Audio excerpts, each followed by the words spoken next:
I got the horse right here. The name is Paul. Hello, racing fans, and welcome back to another edition of Handicappers Corner, brought to you by the Derby Barn Grill. I'm Mike Hez, along with Drew Forster. We're going to go through this Sunday, May the 8th races at the beautiful Hastings Racecourse. We do have 8 thrillers for you. Starting at 1:50, should be a great afternoon. The weather's supposed to be spectacular. Everybody will have a little bit of the Derby hangover. Hopefully we're celebrating the Mario win, but yes, you got to get back on the pony because it's Mother's Day. It is. That's right, too. Yep. Happy Mother's Day. I know my mom will be watching. I can't come for dinner. Happy Mother's Day. Sorry, I can't come for dinner, Mom, but we're at the track. 8 races on tap, as Mike mentioned. First post 150, first race. Maiden special weight for 2-year-olds. Our first baby race. Get to see the babies going. Field of 7 at the nursery course of 3.5. I went down to the inside, total defense. Troy Taylor over the years have been very tough in these the first 2-year-old races. I think at one point he'd won like 4 years in a row. He's the tough first in most 2-year-old races. races. Tough in most races. The 2-year-olds especially. As I mentioned in the show yesterday, David Lopez has been injured. Broke his sternum. He is off for a while. We wish him the best coming back. So Richard Hamill takes over on the 1 total defense. I feel like they would have put Richard on the livest one here. Richard was they're the same agent. David Lopez and Richard Hamill both had Gordy Rumble as their agent. Right. And I feel like Gordy got the live one here with Richard Hamill. Works so good. Nice 35 and 4 out of the gate. I'm not crazy about the post. The 1 hole can be troublesome in a 3.5 race, but it looks like she's breaking very well. So I got her on top. I put Anstrom, are they Anita Bolton barn for Peter Redekop. Paid a big price at the sale of this. Out of a good mare Archery, ran for the Swift Thoroughbreds, who was a stakes winner out of Rosberg, and bullet after bullet after bullet. Scott Williams ride, a lot to like about Anstrom. And I put another Troy Taylor horse in the 3rd spot, Hanson's Victory, out of the stakes winning mare Victory with Class by Hanson. Another one that brought a big price to the sale. Sales topper. Put her, sales topper, exactly. Put him in the 3rd spot. I went 1, 6, and 5. Yeah, I agree with the 1 total defense, but it's a total guess still. Obviously, once again, you have to go down to the paddock. Have a look at these horses. I mean, they got 4 fillies, 2 geldings. And I wouldn't want to take 2. The 2 has been scratched. Catch 21, number 2, Catch 21 has been scratched. And I wouldn't want to take too short of price on any 2-year-old, right? Like if this horse is 4 to 5 or something like that, try and beat her. It's still as good as they've been prepared. It's still. They got to go out and do it, and it's it's not always the best horse doesn't always win these kind of races. Usually the best prepared and the best one that acts the best, that does everything right, breaks well, and doesn't do anything wrong. It's generally the one that wins. But I agree, Troy Taylor's horses have been perennial top 2-year-old. Like, he does everything well, but I mean his 2-year-olds do well early. I went total defense over the 6. Anstrom, I agree. Anita Bolton does a great job with her horses. The Rosbergs are really nice, and Archery was a nice mare. Obviously, this one's been lighting up in the morning. Scott Williams has done a lot of work for Anita, so not surprising to see him get a shot. I put the 7 Barkeeper for Dino and the Swift Thoroughbreds. They always have some 2-year-olds that got some zip to them. I know the works aren't super fast, but this one might outrun them, and I like the draw being on the outside. Get loaded last, and sometimes last one in, first one out. Yeah, just less problems with babies. You don't have to be in the gate that long. Sometimes that makes things a little more comfortable. I went 1, 6, and 7 in the Sunday opener on to race number 2. $8,000 conditional claimers here, non-2, non-3 lifetime, going 6.5. I ended up on the 6, Similkameen Luke. I think he's the speed of the party. I picked the Similkameen Joey on Saturday. I'm going to try Luke on Sunday. I thought a pretty good run last time at the 6250 level. That's against older open 6250. The Ganbay's won like a pile of races. He's won. Those were not conditional horses this is an easier spot. This is a dropping class for Similkameen and Luke, and people must realize that. So I think this horse is pretty live. Put the 2-horse Peace Arch dropping from 16, give him a shot. I put the 1 Stone Ridge Ruler for 3rd. Didn't fall in love with anyone else. Overtime's nice. Casanova's an unknown quantity, and Prince Hotel's dropping as well. All 6 horses are quite competitive, or quite interesting on paper, but I just think Similkameen Luke is the speed.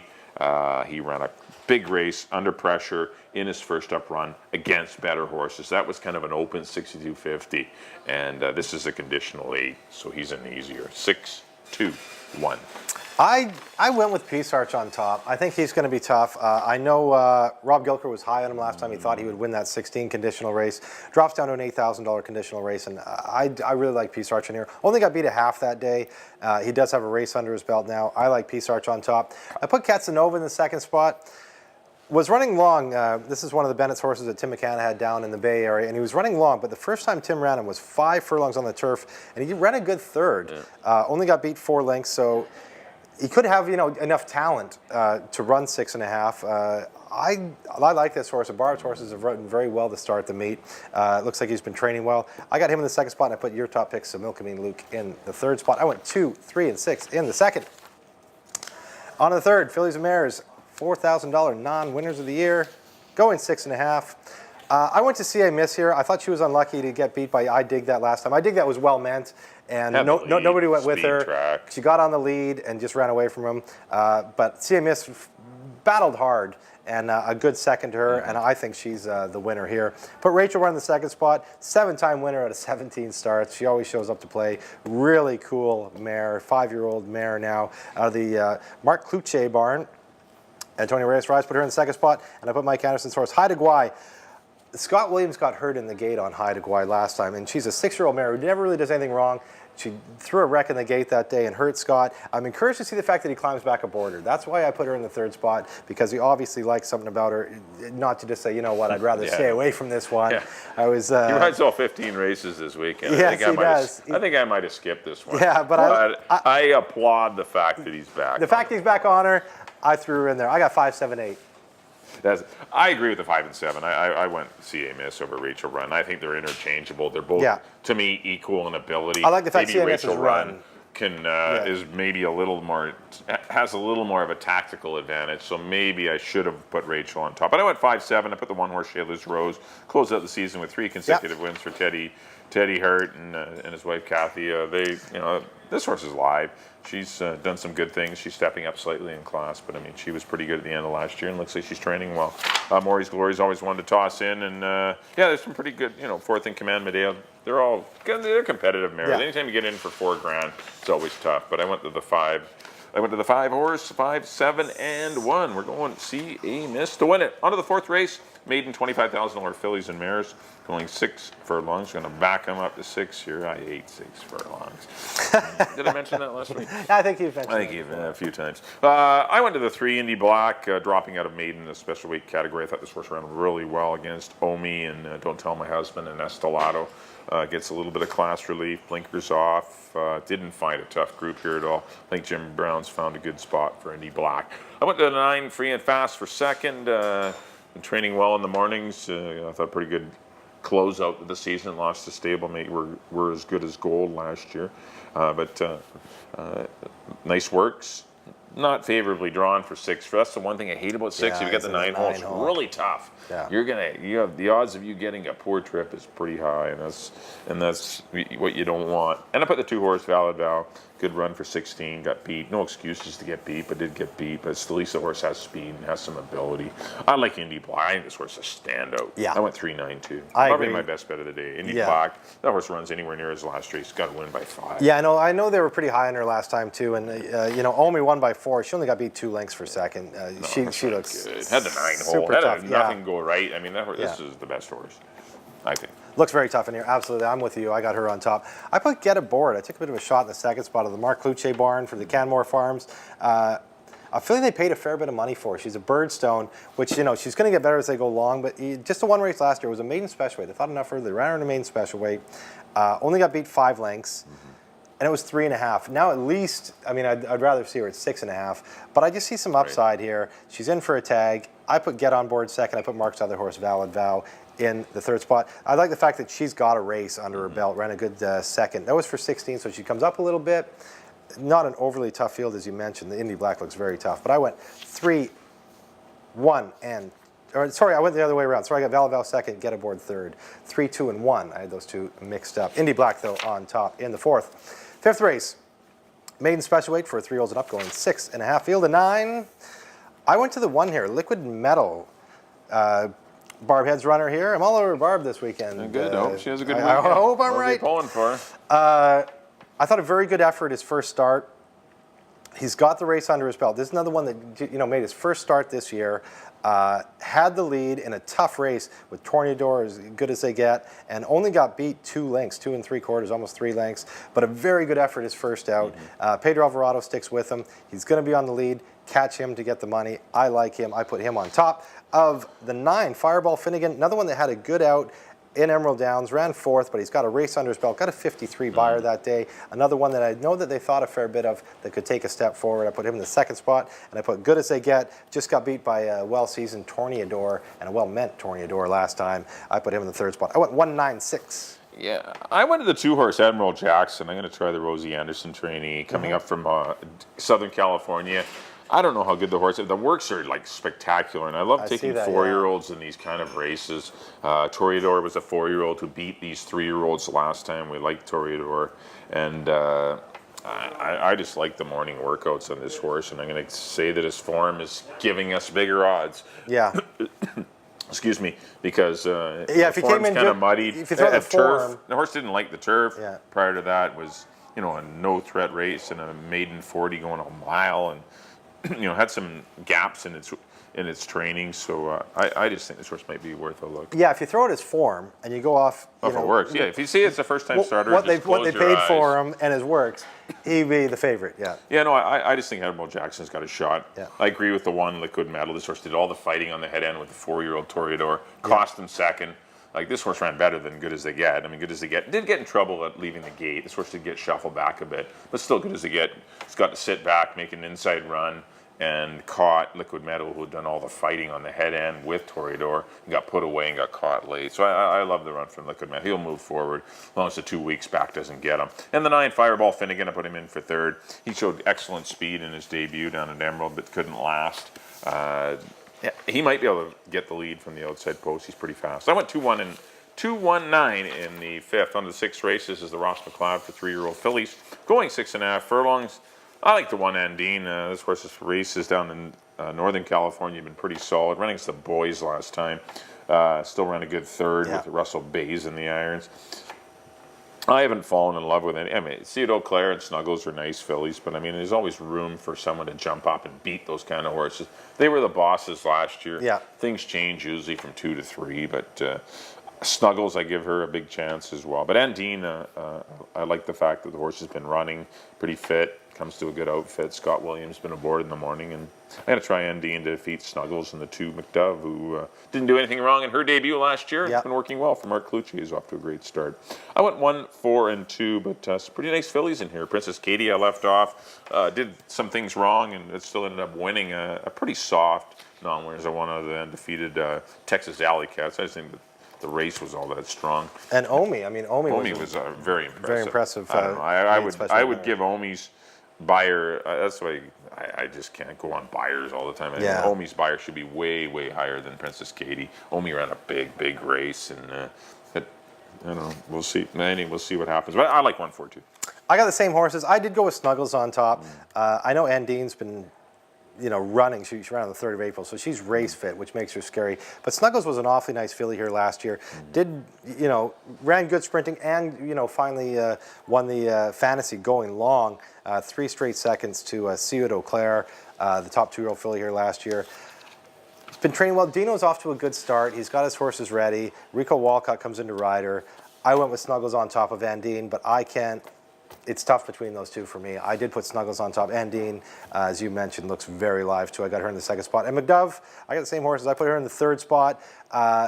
Well-bred daughter of proud citizen for Stephen McDonald. And big fan of the show. He's always in here at the Derby Bar in Grove Stadium. Stephen McDonald. But a very good racer. First out last year, went to the lead and, fought the whole way and then drew off at the end over a couple nice horses in Groot and Soul Cat. Been working very well this spring. I think McDove's got a lot of upside. I put her in the 3rd spot. I went 4, 1, and 2 in the Ross McLeod, the 6th race. On to the 7th. Province. Boys' turn for our 3-year-olds as we take another step towards the BC Derby on Kentucky Derby weekend. Another one that's fairly tough. I went with Crazy Prophet. He looks to be the best 3-year-old right now. Stands in command, makes his first start of the year. Was one of our top 2-year-olds here last year. But Crazy Prophet, I think he's better going long. And I didn't I picked Power Corrupt last time because it was going 6 furlongs. Now Crazy Prophet gets another half furlong. I think that makes him even more dangerous. Pedro Alvarado rides for Jim Brown. I like Crazy Prophet on top of Cushion Candy. This one's a bit of a interesting horse here. It comes up here for Peter Redekop. Won a maiden 30 at Santa Anita. Now the thing is, maiden 30 at Santa Anita are bottoms. Yeah. However, Well, maiden 20 are. But maiden 20 are, sorry, but maiden 30 still maiden 30s. that's not close. Yeah, it's not a maiden special weight, but he won by 11. So he's obviously got some talent. That was the first time that Peter Redekop owned this horse. He claimed it for $30,000, ran it back for 30 for trainer Ted West, and absolutely destroyed the field as the favorite. A good work here at Hastings in 1:03, and Cushion Candy, son of Candy Ride, could be very tough. I got him in the second spot, and I put Power Corrupt.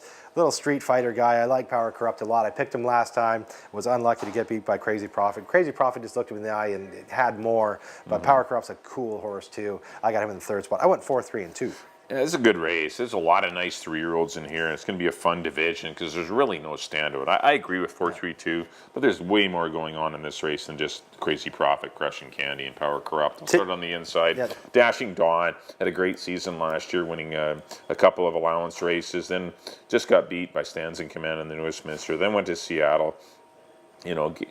Did win in Seattle. Yeah, early on, Did run in the Ascot graduation, got beat up on the head end and some fast fractions and finished well back. In the slop, yeah. But still, Dashing Dawn's a nice horse. Yeah. Power Corrupt's cool. He won the Futurity. Named after, we should mention our good friend Don Adams. Yeah, Donnie Adams, who passed away last year. It's terrible. But Crushing Candy, nice claim for Peter Redekop. Looks like he's going to, maybe be a force here. Crazy Prophet has really come to hand since the blinkers came off. 3 starts back. Won for, quite comfortably in a maiden allowance, won the Ascot graduation, then had a kind of a bottled up trip in his first run. Pedro got him out, and he did outrun Power Corrupt and Capital Expense to win. Rock Concert has his qualities. He's a nice little horse, too. I think he might just have to go to the front and try and win it that way. Yeah. Ebony Warrior blew the start. He's another one that's gifted. Can't give up on him. He was just kind of got unprepared at the start, as the comment, and he was. You can't go by that race.